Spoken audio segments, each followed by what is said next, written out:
बहुत समय पहले की बात है। दिल्ली के एक पुराने मोहल्ले में एक बुढ़िया अकेली रहती थी। उसका नाम था चंपा दादी। उनकी एक ही बेटी थी जिसकी शादी दूर एक गांव में हो चुकी थी। चंपा दादी को खाना बहुत पसंद था, खास तौर पर नॉनवेज, मटन, मछली, चिकन, सब कुछ। वो बड़े चाव से हर हफ्ते अलग-अलग स्टाइल में बनाती और तसल्ली से अकेले बैठकर खाती। लेकिन एक दिन आया, सावन का महीना। पूरा इलाका भक्ति भाव में डूबा था।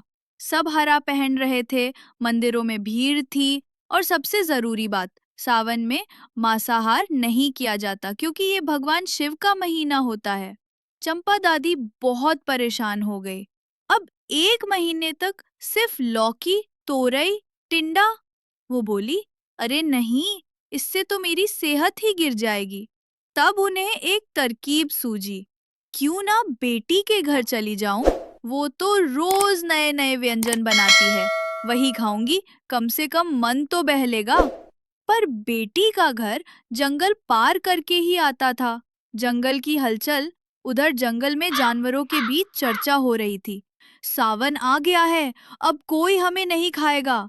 मछलियां तालाब में कूद कूद कर नाच रही थीं। बकरियां आपस में कह रही थीं, इस महीने हमसे कोई मटन नहीं बनेगा। मुर्गे सीना तान के घूम रहे थे, अब देखो हमारी इज्जत बची है। लेकिन तभी लोमड़ी ने सुना, अरे वो बूढ़ी औरत जो नॉनवेज की बहुत शौकीन है, वो तो बेटी के घर जा रही है। बाघ, भालू, सियार, सबकी आंखों में चमक आ गई। इस सावन में हम तो खा सकते, पर अगर बुढ़िया ही मांस खाती है तो क्यों ना हम उसे ही खा जाएं। सब ने मिलकर योजना बनाई। पहली कोशिश, पैदल यात्रा। दादी सुबह सुबह एक बड़ी थैली और छड़ी लेकर निकल पड़ी। अभी आधे रास्ते पर ही पहुंची थी कि बाघ रास्ते में आ गया। लेकिन चंपा दादी को कुछ आभास हो गया। वो जल्दी से मुड़ी और वापस घर लौट आई। दूसरी कोशिश, रिक्शा से जाना। अगले दिन दादी ने सोचा, रिक्शा से चलती हूँ, शायद जानवर डर जाएं। वो बैठी रिक्शा पर और जंगल की ओर बढ़ी। लेकिन भालू ने पेड़ों के पीछे से देखा और बाघ को बुला लिया। वो फिर आ रही है, आज तो नहीं बचेगी। दादी ने फिर वही गड़बड़ महसूस की। इन जानवरों की आंखें कुछ ज्यादा चमक रही हैं। वो बीच रास्ते से ही फिर मुड़ गई।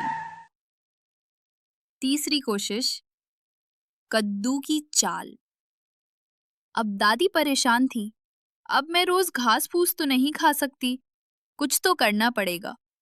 उन्होंने अपने आंगन से एक बड़ा सा कद्दू उठाया, उसे सावधानी से काटा और अंदर से पूरा खोखला कर दिया। फिर उसमें खुद घुस गईं, ढक्कन लगाया और धीरे धीरे गोल गोल लुढ़कते हुए चलने लगी। बाघ, सियार, भालू, सब हैरान, ये क्या चल रहा है? ये तो कद्दू है।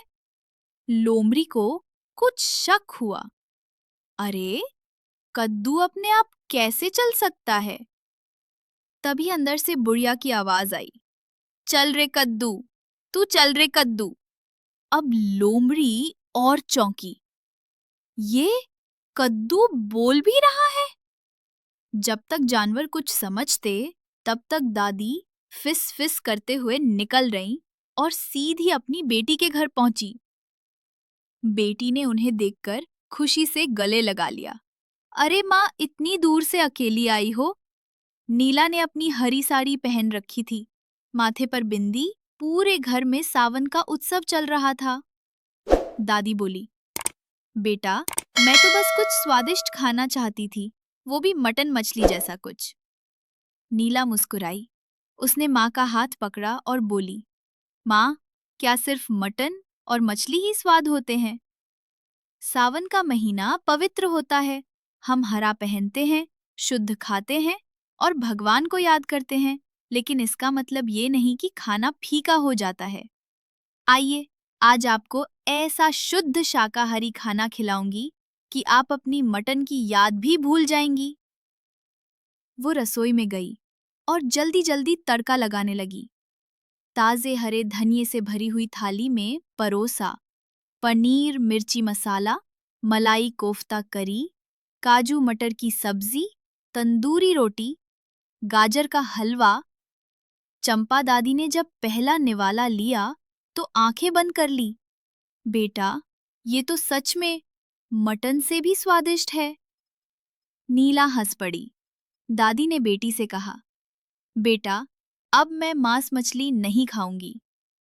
सावन ने मुझे स्वाद का नया रास्ता दिखा दिया है, शुद्धता का, श्रद्धा का। अब मैं वही खाऊंगी जो मन और भगवान दोनों को भाए। अब वापसी की बारी थी। वापसी में अंतिम मोड़। जैसे ही दादी जंगल के रास्ते से वापस आ रही थी, जानवरों ने घेर लिया। बाघ बोला, अब तो हम तुम्हें खा ही लेंगे। इतना नॉनवेज खाकर आई हो, हमें भी तो कुछ दो। दादी मुस्कुराई और बोली, अरे पगलो, अभी तो सावन का महीना है। मेरे बूढ़े शरीर में क्या मिलेगा? सब हड्डी पसली हो गई हूं। थोड़ा सब्र करो, एक हफ्ते बाद फिर आऊंगी, चिकन मटन खा के। तब खा लेना मुझे। जानवर सोच में पड़ गए। सही कह रही है, सावन में तो हमें भी नॉनवेज नहीं खाना चाहिए। और इस तरह दादी फिर बच निकली। अपनी चतुराई और बुद्धि से सीख क्या मिली? हर खतरे से निकलने का रास्ता होता है, बस हिम्मत और सूझबूझ चाहिए। और सबसे जरूरी, सावन में सबको शाकाहारी बनना चाहिए, इंसान भी और जानवर भी। अगर आपको चंपा दादी की ये प्यारी और मजेदार कहानी पसंद आई हो तो हमारे चैनल को जरूर लाइक कीजिए, सब्सक्राइब करना ना भूलें। और हाँ, कमेंट में जरूर बताएं कि आपको कौन सी डिश सबसे स्वादिष्ट लगी, पनीर मिर्ची या गाजर का हलवा।